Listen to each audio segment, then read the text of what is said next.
Thank you. To cover the number of council involved, I'll introduce the petitioner's team, then the other side will introduce themselves. My name is Ongoya. I appear together with Mr. Elias Mutuma, Mr. Robert Mutembei, and Mr. Edgar Busiega. The petitioner is also present in court of Impeachment.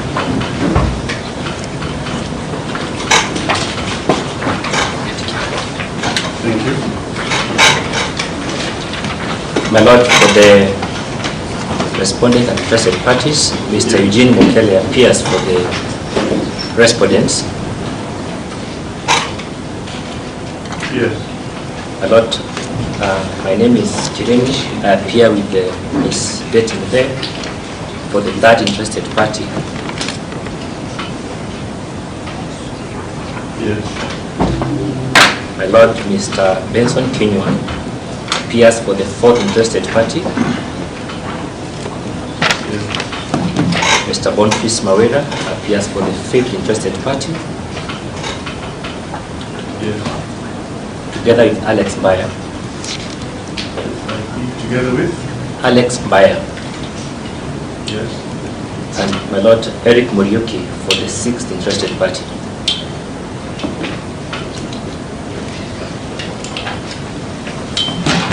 Thank you.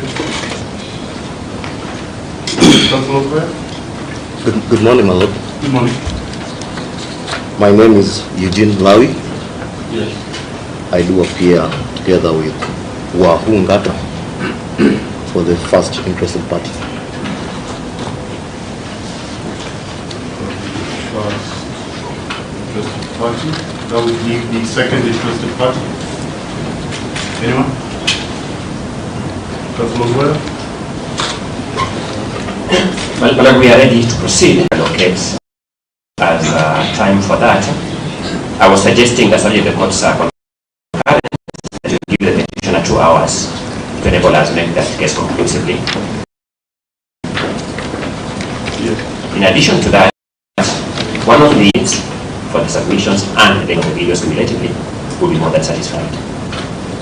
Let me hear from the respondents. Respondent, how much time? Your Lordship, on the part of the response, but I think I can take much less than that.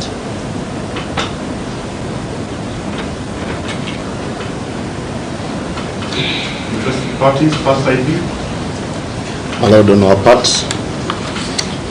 in light of the fact that we are supporting the petition, Yes. we will be requesting for a period of 30 minutes. Second ID is not represented today. Third ID? My Lord, similarly 30 minutes for the third IP. Fourth? My Lord, we propose to do around 40 minutes. Fifth? My Lord, for the fifth interested party, 45 minutes. And the sixth? For the sixth interested party, my Lord, 30 minutes will do. Councilor rejoinder? We can reserve 30 minutes for the rejoinder. We'll endeavor to take much less, but we can reserve 30. Just calculate that time.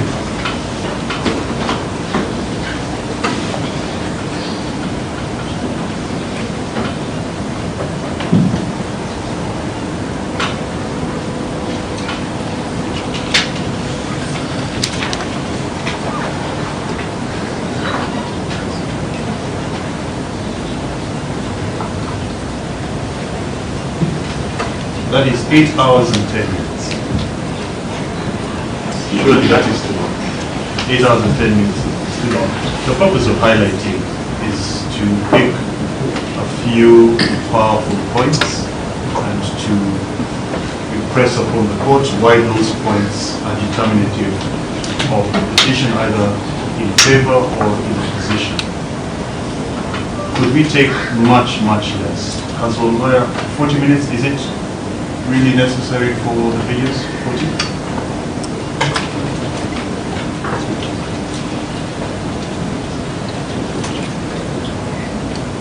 You know, the challenge about the video is that the video plays at its own pace, and like auto submission, you can agree the video plays at its own pace, and therefore you pick the areas you want to do.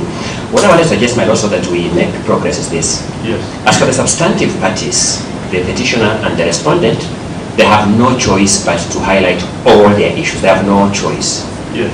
As for the interested parties, yes. Once the petitioner has made her issues, the supporting interested party can then pick which of the issues need not be emphasized because they, in their view, they have been well hammered. Same thing for the respondent. The respondent has the largest number of supporting interested parties. And I don't envisage a scenario where they can all take all that time indicated without an element of overlap. So that if we took the time indicated primarily for the substantive parties, yes. then we see how to redistribute the time reserved for the interested parties. I think that will do justice to the case, because the interested parties, I don't envisage a scenario where, as a petitioner, I'm going to leave out any issue for one interested party to be able to deal with it. I agree with all of them. And I envisage the same thing for the respondents, in which case then the supporting interested parties can figure out which of the issues need not be repeated to save the court's time. I think, speaking for myself, that if we do that, chances are in 5 hours or 5.5 hours we could have done with these proceedings.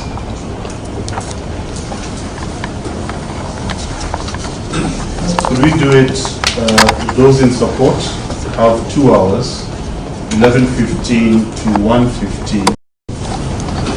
Those in opposition have 2:30 to 4:30, and then we have rejoinder 45 minutes. Would that work?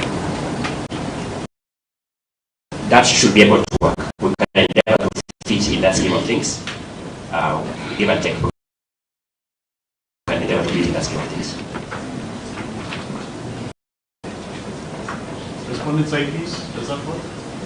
Can you clarify on the time for the... Those in support will have 2 hours. Those opposed, 2:30 to 4:30. Then rejoinder by the petitioner alone, maximum of 45 minutes.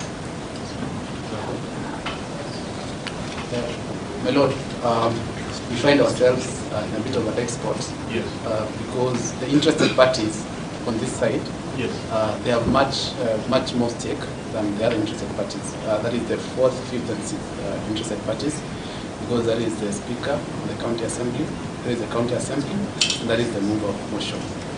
And for that reason, my Lord, yes. Perhaps for this side we could have 2.5 hours rather than the 2 hours. I think that would do justice to this matter.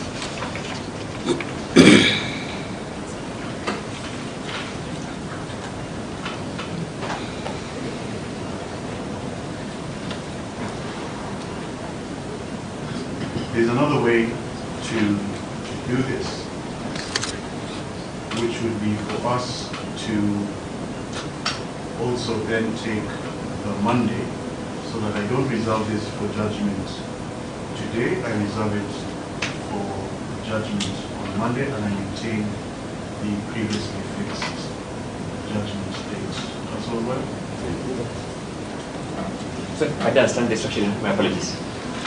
It may not be possible then to conclude the highlighting today. I do have limited availability on Monday. We cannot go past that. I've already fixed a judgment date. Could we then take also Monday, possibly from 2? Where are you joining us? At 2 is okay, because Monday morning I'm for the Court of Appeal in the regarding Gachagua appeal, but 2 is okay. 2 I'm sure the Court of Appeal will have resigned, so we can be at 2 o'clock on Monday.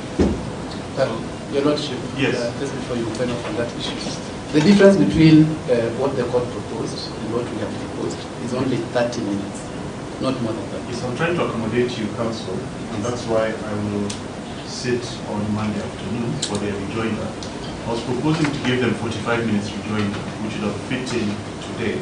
So I'll then give you that 45 minutes, then they come for their rejoinder, which is in about an hour, from let's say 2:30 to 3:30 on Monday afternoon. Is that fine? Your Lordship, if we agree to the previously suggested timelines, could we then finish today? If we say that we can squeeze our points to fit within the 2 hours as we have proposed. So it's 11:15 to 1:15, 2:30 to 4:30. Rejoinder will take us to about 5:15, 5:30. We can squeeze our points to fit within 2 hours. My Lord, I note that 2 of the IPs that are in support of the petitioner's case have Yes. not registered their presence today, Yes. yet we've allocated them 2 hours. So I think we can save on that, because I also note that one of them has not even filed submissions. So we only have 1 IP in support of the petitioner in that case.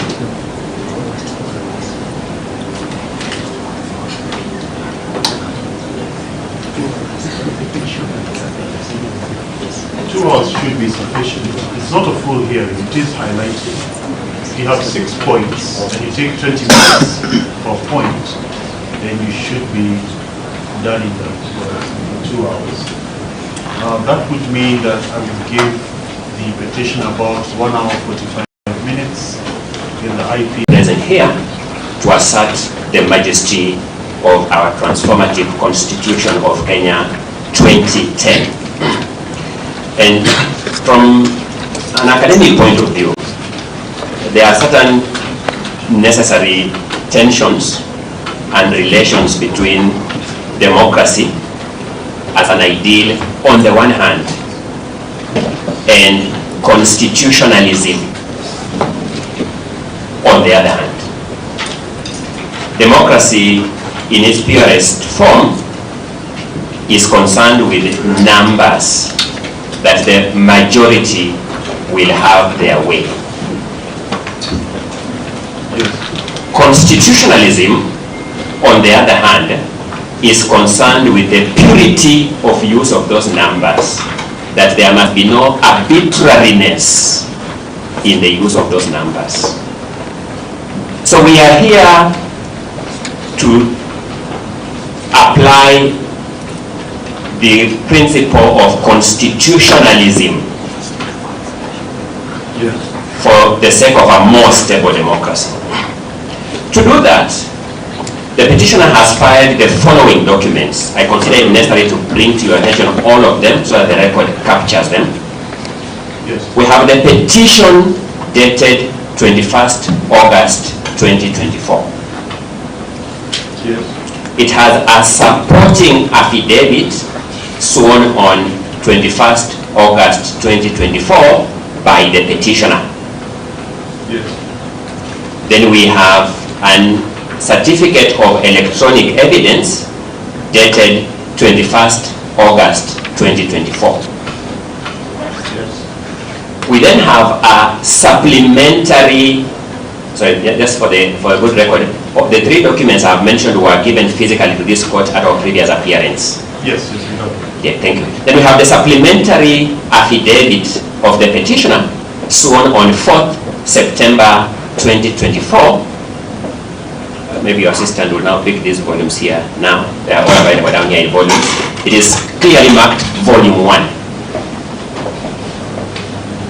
Then we have the amended petition dated 23rd December 2024. Yes. It is part of that volume 1. We have the supporting affidavit to the amended petition sworn on 23rd December 2024 as part of that volume 1. Then we have a list of annexures, just the list of annexures to that affidavit as part of that volume 1. Then we have the documents marked volumes 2 to volume 8, which are the annexures themselves to that affidavit sworn on 23rd December 2024. They are in volumes 2 to 8. Yes. Volume 9 is the further affidavit of the petitioner sworn on 27th January 2025. Sworn on? 27th January 2025. Yes. Together with that further affidavit in volume 9 is the certificate of electronic evidence dated 27th January 2025. Yes. And in that volume, we also have the petitioner's written submissions dated 31st January 2025 and the supplementary submissions dated 14th February 2025. Petitions, written submissions dated? 31st January 2025. Yes. And supplementary submissions dated 14th February 2025. Yes. We then have volume 10, which is a list and bundle of the petitioner's authorities. Yes. Dated 17th February 2025. Yes. And we have volume 10A, which is a further authority of the petitioner.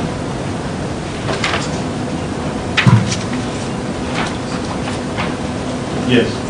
The petitioner raises 6 issues in this petition. Yes. I will highlight the first 3 issues. Yes. And my learned colleague, Mr. Mutuma Elias, will highlight the second set of 3 issues. Yes. Allow me to start on the first issue. Could I have the 6 issues perhaps? I'll flag that out for you right away. So that, my lord, the 6 issues for determination are: 1, whether the impeachment of the petitioner Yes. was invalid for being in defiance of a valid court order.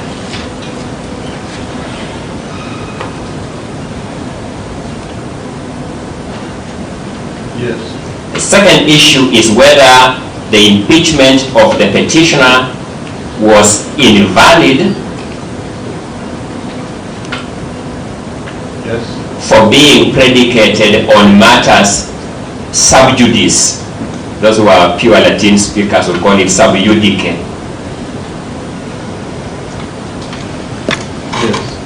The third issue is whether the impeachment of the petitioner was invalid for being conducted in contravention of the petitioner's right to fair hearing.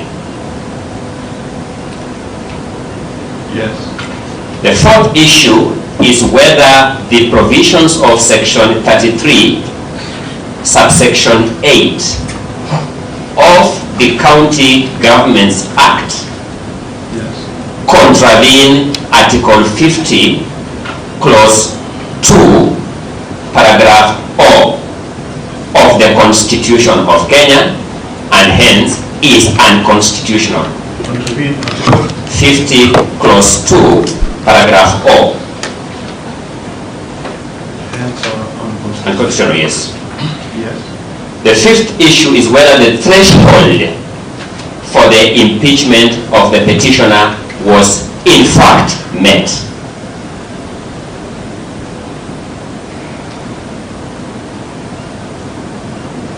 Yes. And the sixth issue is whether the impeachment process was in compliance with the established principles of public participation under Article 10 of the Constitution.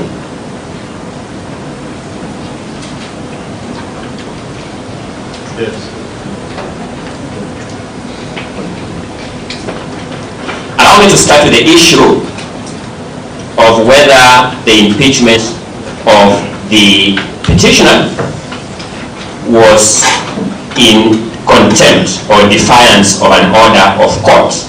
And I'll also be submitting on the consequences of that. Yes.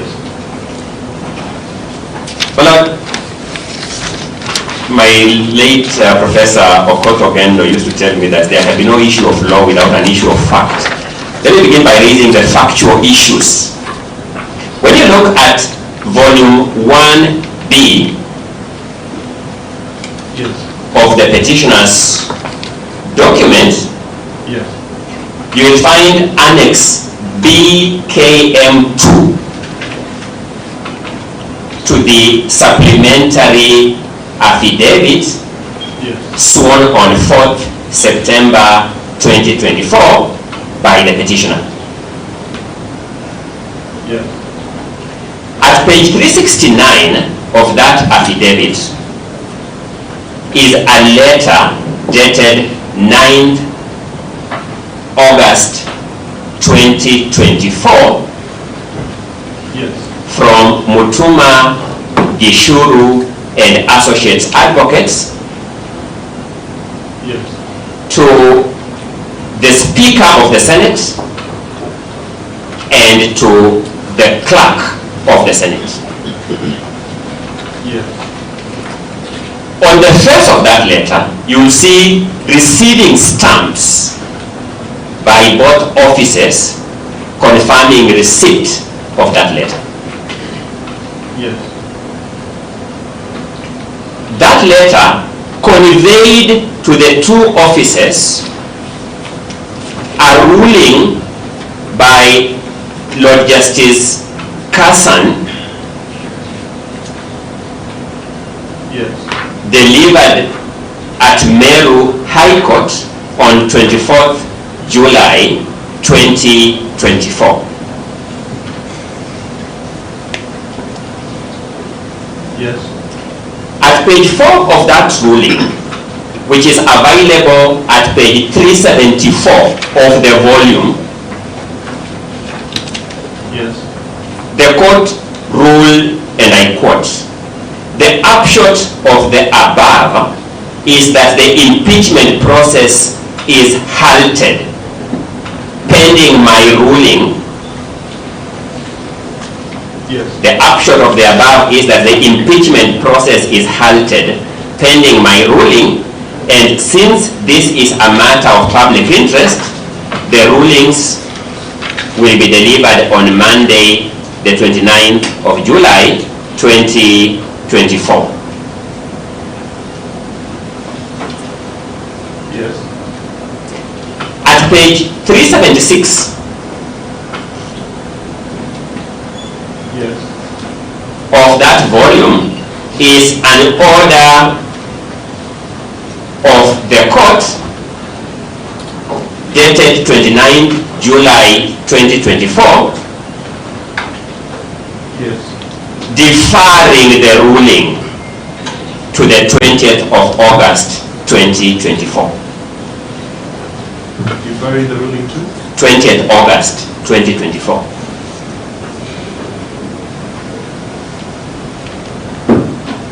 Yes. It is crucial to keep our eyes constantly fixed on the fact that the impeachment process had been halted pending the ruling. Yes. It is during the subsistence of this clear and unambiguous order Yes. that the County Assembly of Meru passed the impeachment motion Yes. against the petitioner.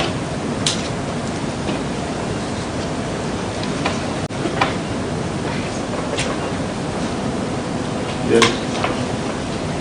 Allow me to draw the court then to the next factual matter, progressing with that. Yes. At volume number 5,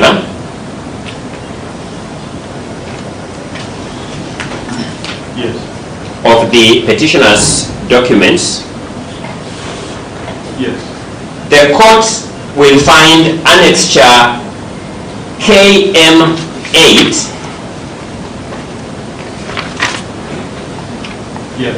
to the supporting affidavit of the amended petition sworn on 23rd December 2024. Yes. And from page 1398, Yes. the court will see all the documents that were filed by the petitioner to the Senate. In fact, let me just put it this way. The entire Annex KM8 are all the documents that were filed by the petitioner before the Senate. Yes. Then the court will look at page 1399 Yes. of volume 5. That is the document called response of the governor to the impeachment motion. Yes. At paragraph 2 of the governor's response on that page 1399, Yes. the governor explicitly draws the attention of the Senate to the order of the High Court of Meru, that the orders of the High Court of Meru of 24th July 2024 and 29th July 2024. The governor explicitly draws the attention of the senators. Yes. At page 1414 of volume 5 is the affidavit of the governor before the Senate. Page 1414 is the affidavit of the governor before the Senate. Yes. At paragraph 6 of that affidavit, Just a moment.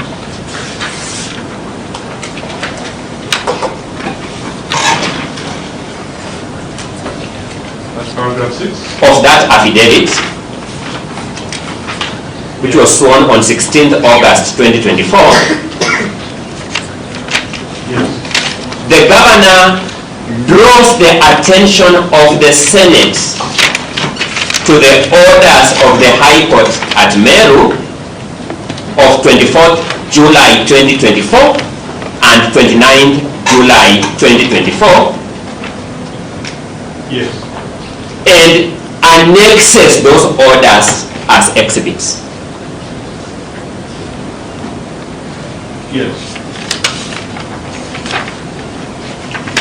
Then we go to volume number 1A of the governor's documents. Volume number 1A of the governor's documents, you'll come across exhibit BMK 1D. 1D. 1D for dog. Yes. Exhibit BMK 1D is a Hansard, rather the Hansard of the afternoon sitting of the Senate Yes. of 20th August 2024. The Hansard of the afternoon sitting of the Senate of 20th August 2024. Yes. In that volume, that Hansard starts at page 223. Yes. If you go to page 343, which is a continuation of that Hansard, Yes. you will find a part of the submission of counsel for the governor, coincidentally yours truly, my lord. Yes. Just a moment.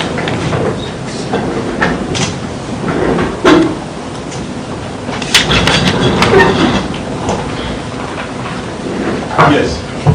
It starts, the material part for purposes of this submission, it starts at paragraph 6 of that page, which starts with the words finally. But I only want you to write verbatim these words because there are many. I'm going to read them, but I'll give you the effect of the words I'm about to read. Yes.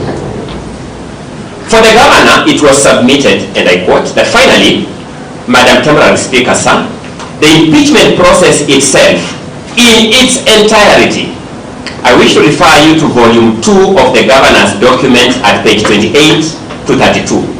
On page 28, you can see Meru Constitutional Petition number E013 of 2024. The parties to that case are Honorable Kawira Mwangaza, the petitioner, and the County Assembly of Meru, the respondent. The two parties now appearing before you and represented by counsel as has been the case. If we turn to page 31 of the governor's volume 2, there is a ruling of court. The ruling of the court says the upshot of the above is that the impeachment process is halted pending my ruling.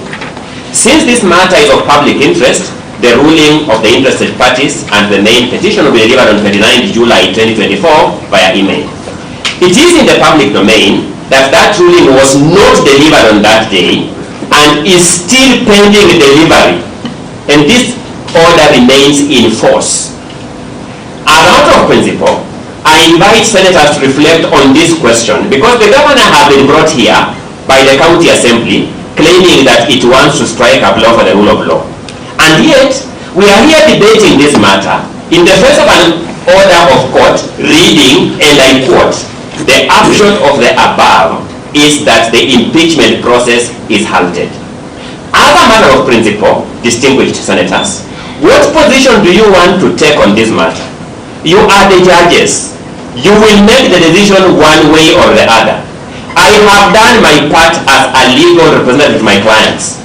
I have made full and candid disclosure that we may be perpetuating a violation of the rule of law. I am not the decision maker. I leave the eventual decision to your able hands, distinguished senators. Is this the way we shall grow our institutions? If a court of competent jurisdiction can make an order such as this, and the county assembly proceeds in violation of this order, the governor has told you, on her part, she has taken some action on this violation, and from page 35 onwards, you will see a contempt of court application that has been filed. She has done her part. The court will deal with that. Shall we sitting here in good conscience and our attention having been drawn to these facts, perpetuate this process which on the face of it, the county government has undertaken in violation of a valid court order? It is not for the governor. It is not for her counsel to make that decision. Distinguished senators, the heavier task lies with you to make a decision one way or the other on this question of principle, touching on those specific paragraphs of those specific counts that I've alluded to, and to this impeachment process as a whole, as I have drawn your attention to page 30 of volume 2 of the governor's documents. The point I'm making is this. The Senate's own document, the Hansard, confirms that the governor's counsel drew the Senate's attention to the fact that the impeachment process was proceeding in violation of an order of court. Yes. That is not enough, my lord. At page 353 of that volume, again,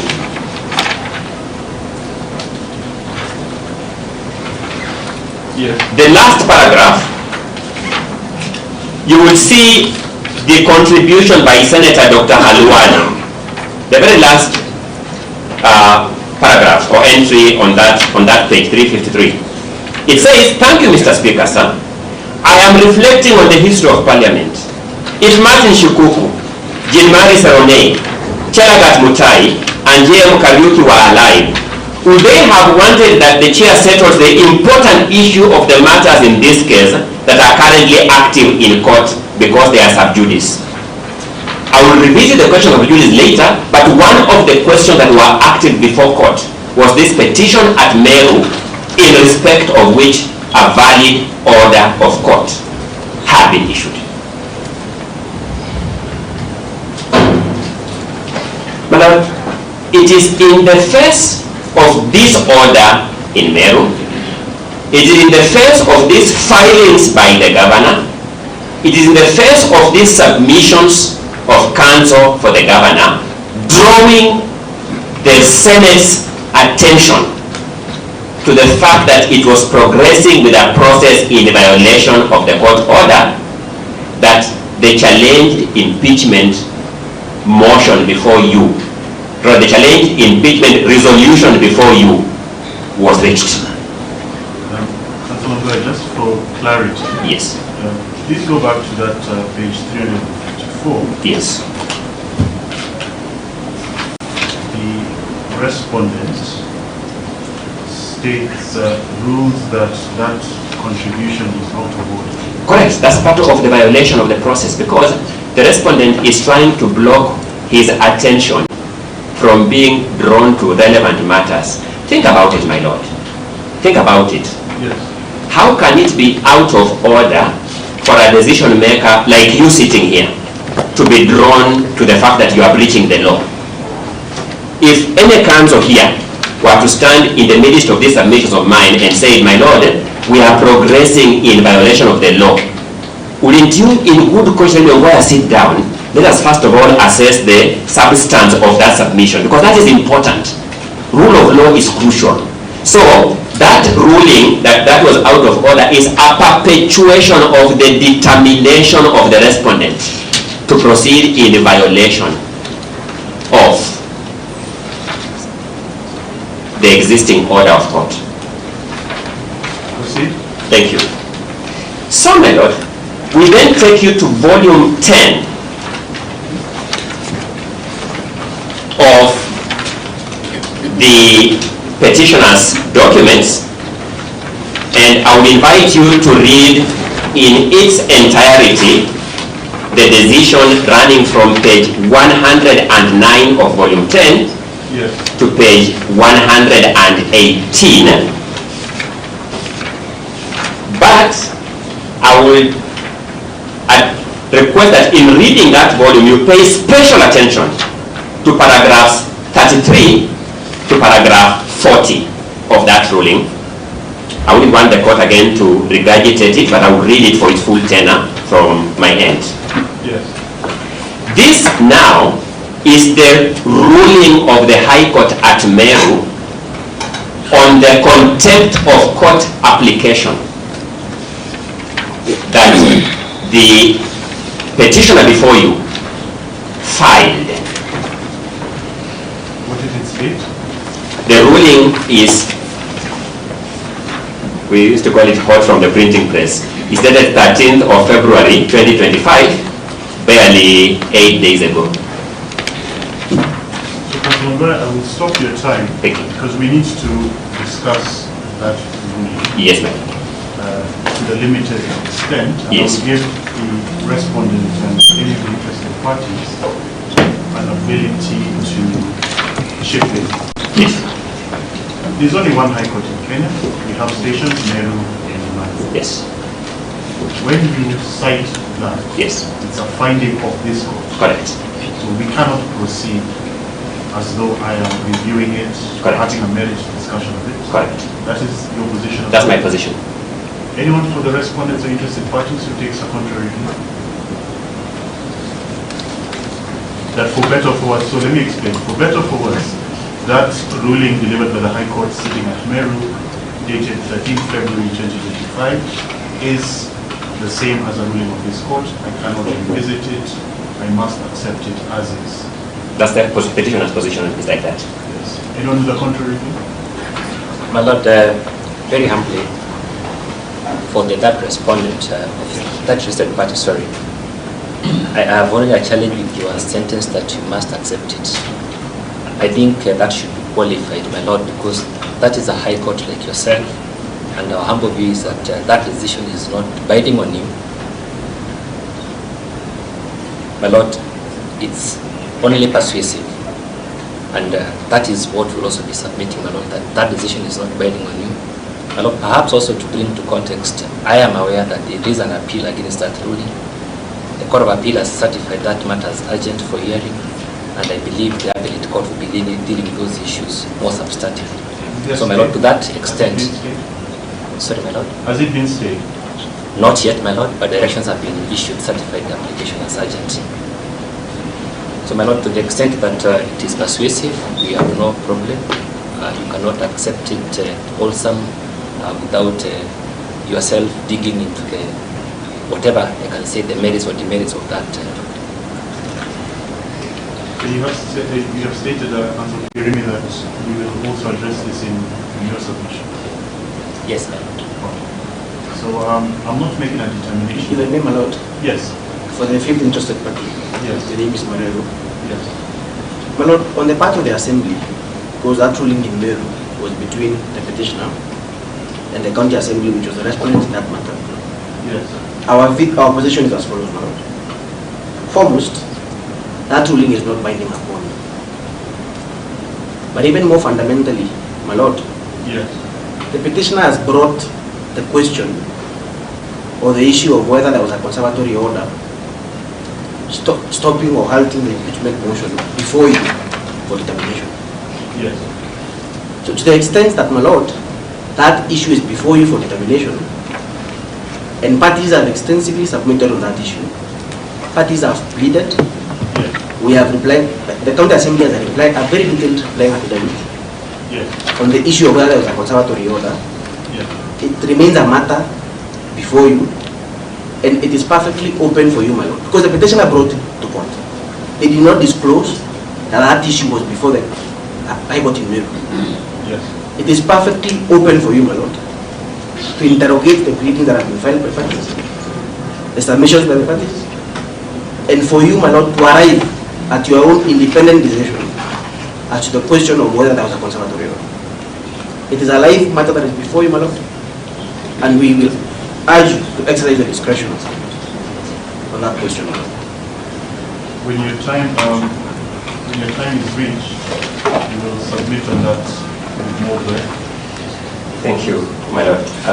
You may proceed. Thank you. Just one comment so that the record will capture that. Mr. Kawira says that the petitioner came here and didn't disclose to this court that there was a pending contempt of court application at Meru.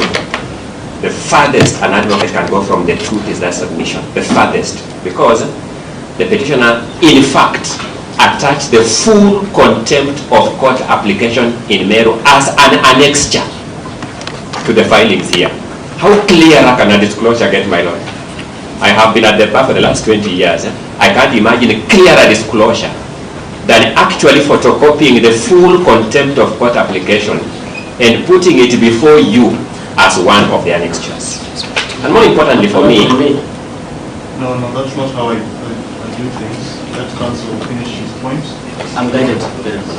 Yes, Councilor. Just for completeness of record, that application is to be found in volume number 9 of the documents before you at page number 64. At page number 64 onwards. Order number 2 is that the Speaker of the County Assembly of Meru, I. Bundi Solomon, the Clerk, Meru County Assembly, Jacob Kirari, and Zipporah Kenya, a nominated member, the condemned be cited for contempt of the orders of this court issued on 24th and 29th July 2024 by Justice Linus P. Kassan. It doesn't get clearer than that. Allow me to progress. Just a moment, Councilor. Yes, there's an interjection. My lord, the interjection is the issue that the petitioner did not disclose is that the question of the conservatory order was pending in another court. It's not a question of contempt. It's the issue of whether the High Court in Meru, in this court, there's a possibility of these two courts arriving at conflicting decisions on the issue of conservatory order. That is the issue. It's not the issue of contempt.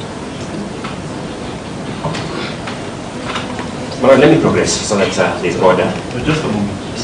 Your time is not running. Thank you. So I will. This is an important link because there are certain consequences to the High Court making a finding of contempt, rather allowing a contempt application. Those facts, factual basis that led to that decision would then be residue. That is the uncontrovertible position. The High Court cannot speak on the same facts, same law, same circumstances. That is not what it does. So what I will invite those to oppose, I will add a little bit more time so that you're able to canvass that point.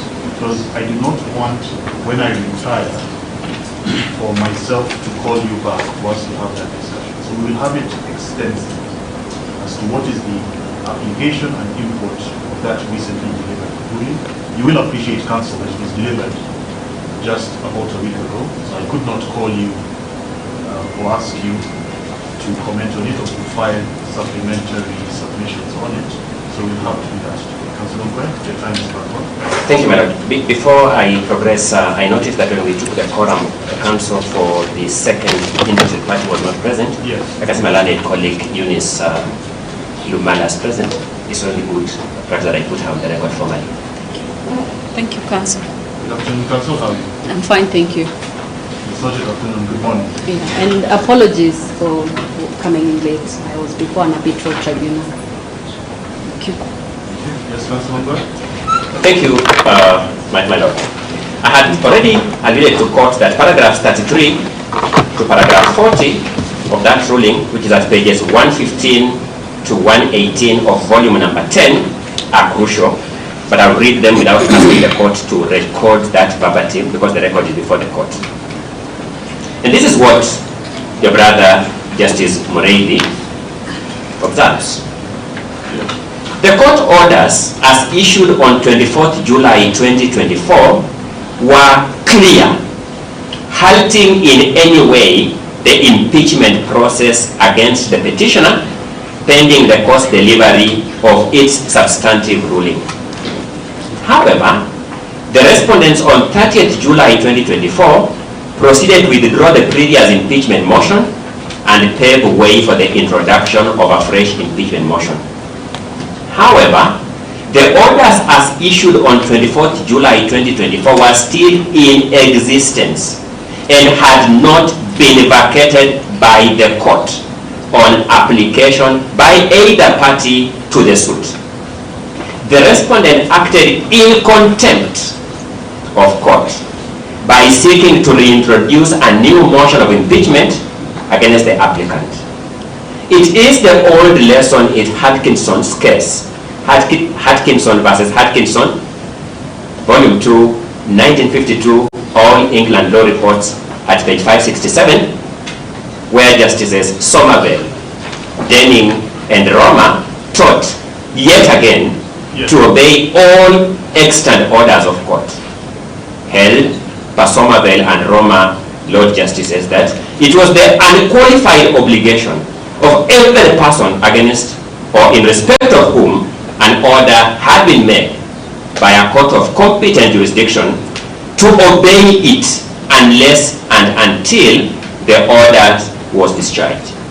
I draw my court's attention to your brothers highlighting and underlining to add emphasis to the words unqualified and the words to obey it unless and until the order was discharged. Most unfortunately, the rule of law is still under threat close to a century later. Your brother has just made a finding that the County Assembly of Meru is a threat to the rule of law almost a century after the finding of Lord Justices Somerville. Let's circle back. Yes, my lord. Let's circle back.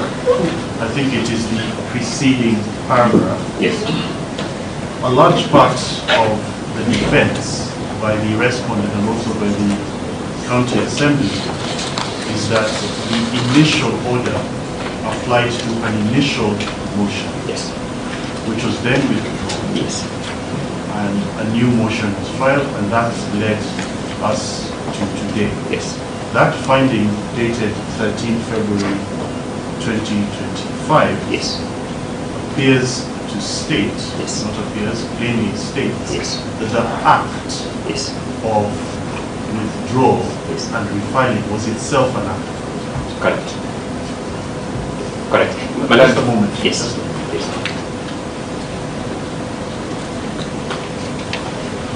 What is the fifth interested party's position on that? That's fine. Your time was posed a long.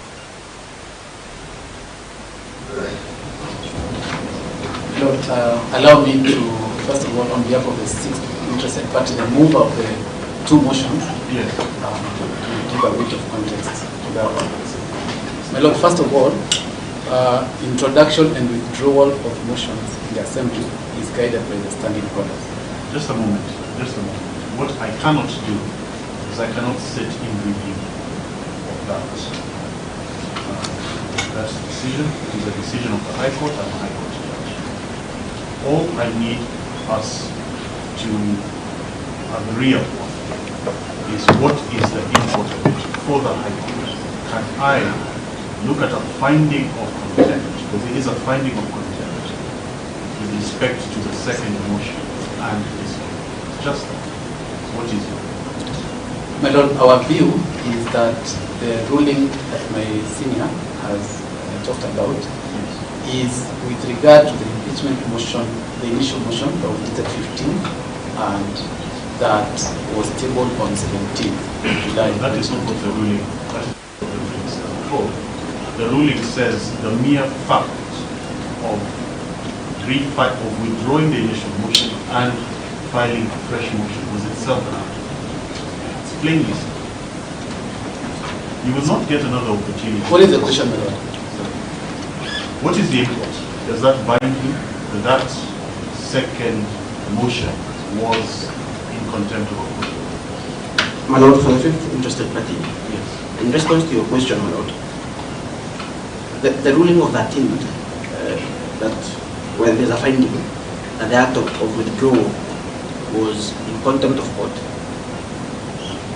as a fifth interested party, my Lord, our position is as follows. Firstly, Yes.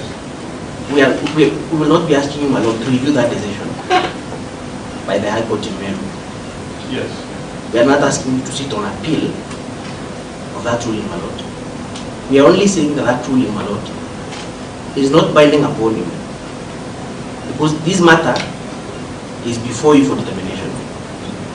And perhaps, my Lord, it might help that in our submissions and even in our replying affidavit, Yes. we contend that the petitioner has sustained two petitions, and that there are some aspects of this petition that are sub judice, the petition in Meru.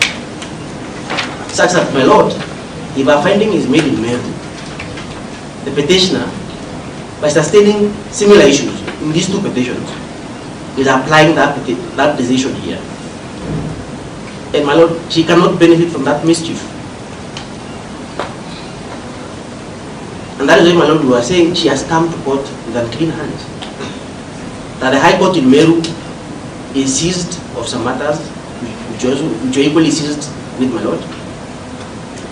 And this matter is now before you for determination, my Lord. It's either the petitioner concedes that some of these issues are sub judice, Yes. or the court proceeds to determine these matters altogether, because these are matters that are before you for determination. Not on review and not on appeal. Just a Determine moment. them afresh. Yes, no, Just a moment. The reason why I am sorry, there's a hand up. I don't know whether that's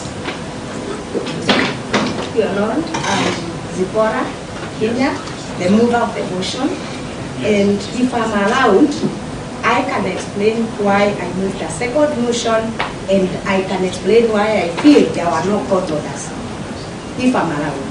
yes, Madam Spora, first of all, good morning. How are you? Good morning. Good morning. You're represented by counsel. You are joined as an interested party separate from the assembly within which you serve, it would not be proper for me to open essentially a hearing by receiving comments from yourself.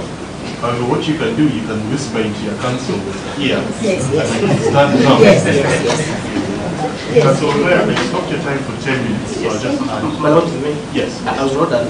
Oh, sorry, neither was I. Then I lost my train of thought. The reason I'm stressing this point is it is potentially determining this entire.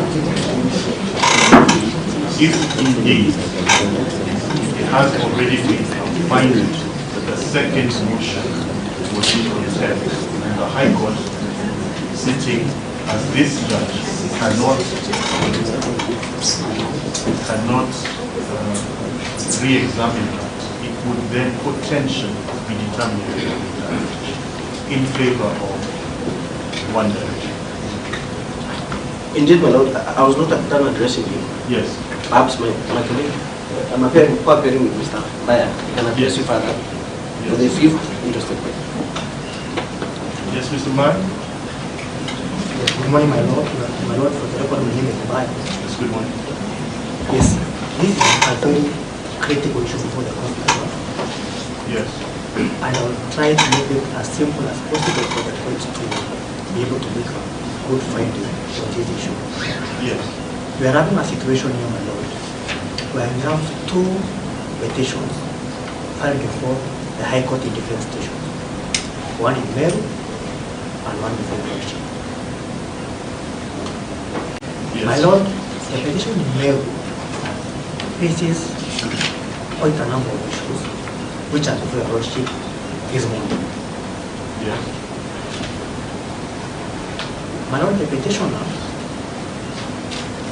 goes to Meru, files a petition, Yes. gets orders on the issues that she raised in Meru. Yes. But then she comes before your Lordship, she files another petition and seeks to get the same order. The only difference that she does is that the respondent in one case is the county assembly and the respondent before your Lordship is the speaker. But essentially the petitions raise the same issues. She gets a ruling on none of the issues. Yes. And she expects to get probably a similar order before your Lordship.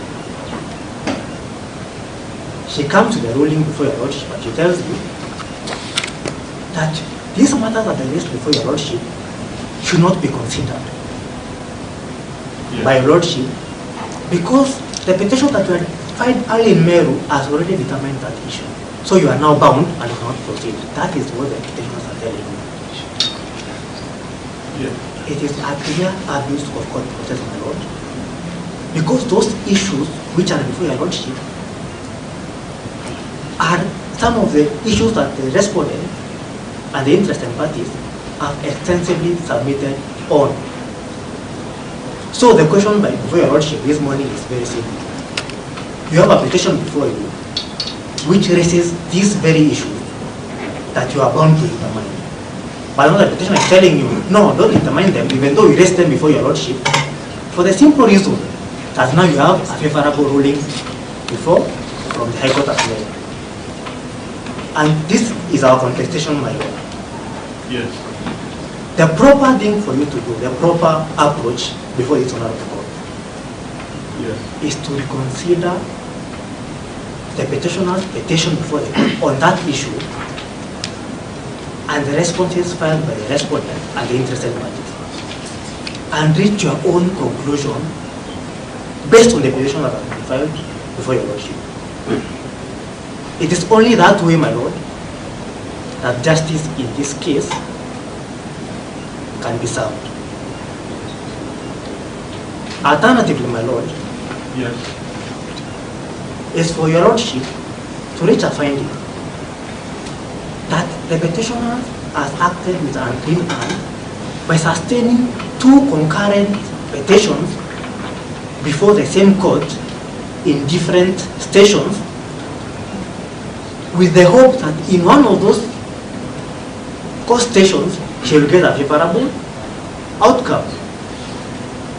And therefore, because she has acted with unclean hands, my Lord, the proper thing for this court to do is to down its tools with regard to determining the allegation by the petitioner on that particular issue. Those are the only... Council Fire, just a moment. Yes, my lord. Sorry for interjecting. That other matter was between the petitioner and the county assembly. Yes, my lord. Were you in that matter? The county assembly was that matter, my lord. Were these proceedings brought to the attention of my brother in law? No, my lord. Thank you. Mr. Ngoy? Your Lordship, before Council takes over, I just want to... No, I've gotten enough. I've also placed you on notice that there's a potentially determinative decision of the High Court recently delivered. I think I've done what the law requires me to do. Councillor Ngoy, proceed. Unless... If I may, my lord, yes. for the county assembly, just one minute. My lord, there's another potential danger, my lord. Yes. With treating that ruling as having settled that issue. Because for the very interested party, my lord, our position is that that ruling is by incurium. That ruling was made without regard to relevant law on contempt of court proceedings. And if it is treated, my lord, as a pending matter. I'm getting, my lord. And that is why, my lord, I'm saying that if this court was to treat that ruling as a determinant of that issue, and the Court of Appeal ultimately reverses that ruling, it will create a very untidy situation, my lord. The law and precedent that guides judges requires a judge, when something has happened and parties perhaps have not had the opportunity to address it in their submissions, the judge must bring it to the attention of parties. I have done that. I am also required to get a feel of it, which I have done. I have also given you a very clear direction that when your time comes, I will add time so that you're able to canvass that very well, extensively. Let the petitioner proceed. Thank you. Well, for my law studies, I had interest in literature. Yes. Chinua Achebe taught me that an old woman feels very uncomfortable when bribes are mentioned. So I'll proceed. At paragraph 35, yes. the brother